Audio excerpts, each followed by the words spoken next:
નમસ્કાર દર્શક મિત્રો, હું છું આશ્લેષા પટેલ અને આપ જોઈ રહ્યા છો અર્થ પડકાર ન્યૂઝ. અખિલ ભારતીય યાદવ મહાસભા દ્વારા આયોજિત રેંજગલા રજ કળશ યાત્રાનું ગીર ગઢડા ખાતે આહિર સમાજે ભવ્ય સ્વાગત કર્યું છે. આ યાત્રા 1962ના ભારત ચીન યુદ્ધમાં શહીદ થયેલા 120 આહિર જવાનોની યાદમાં નીકળે છે.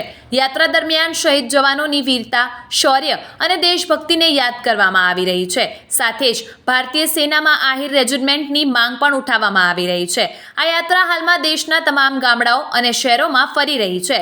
ગીર ગઢડા ખાતે યાત્રા પહોંચતા આહિર સમાજના અગ્રણીઓ અને ભાઈઓએ તેમજ આહિર સમાજની મહિલાઓએ કળશ યાત્રાનું કુમકુમ તિલક કરી સ્વાગત કર્યું હતું. તેમજ સાથે આવેલા મહેમાનોનું પુષ્પગુચ્છથી સ્વાગત કર્યું હતું. આ પ્રસંગે ગીર ગઢડા વિસ્તારના આહિર સમાજના ભાઈઓ અને બહેનો મોટી સંખ્યામાં ઉપસ્થિત રહ્યા હતા. આવા જ અવનવા સમાચારો માટે જોતા રહો અર્થ પડકાર ન્યૂઝ. રિપોર્ટર અબ્દુલ ગાંચી, ઉના.